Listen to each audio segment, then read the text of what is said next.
క్రైస్తవుడిలో ఉన్నది పిరికితనం గల ఆత్మ కాదు, రోషం కలిగిన ఆత్మ. యేసు క్రీస్తు నామాన్ని బాప్తీసం పొందినప్పుడు నాలో వచ్చింది పరిశుద్ధాత్మ శక్తి.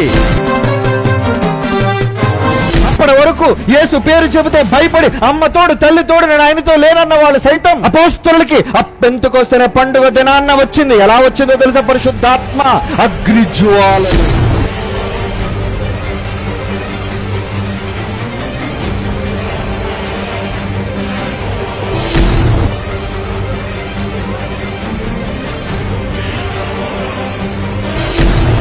పరిశుద్ధాత్మ శక్తి. మరి ఈరోజు నీకు లేదా? మీరు బాప్తిజం పొందినప్పుడు పరిశుద్ధాత్మను పొందలేదా? మీరు పొందితే ఎందుకర్రా భయపడతారు? ఆ పరిశుద్ధాత్మ శక్తి రాగానేనండి గాడి దవడతో 1000 మందిని లేపేశాడు నాన్న సంసోను.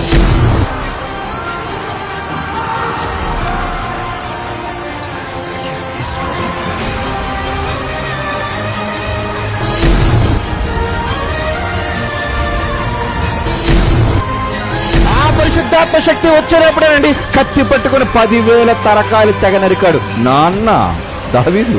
వేల కొలది లక్షల కొలది మట్టి పెట్టాడు. ఆ పరిశుద్ధాత్మ వచ్చినప్పుడే నా మరొకన్నా గిద్యోను, ఇలా ఎందరున్నారు. అలాంటిది అదే పరిశుద్ధాత్మ శక్తిని పొందిన మీరు క్రైస్తవ సోదర సోదరులారా ఎందుకర్రా భయం? మరలా భయపడుటకు అంటున్నాడు. మరలా భయపడుటకు మీరు దాస్యపాత్మను పొందలేదు గాని దత్తపుత్రాత్మను పొందితిరి. ఆత్మ మనం కలిగిన వారం. ఎందుకర్రా పిరికితనం? ఎందుకు పిరికితనం? అందుకే దేవుడు అన్నాడు, ఒకవేళ పిరికి వాడేవైతే పిరికి వారు పరలోక రాజ్యానికి వారసులు కారు.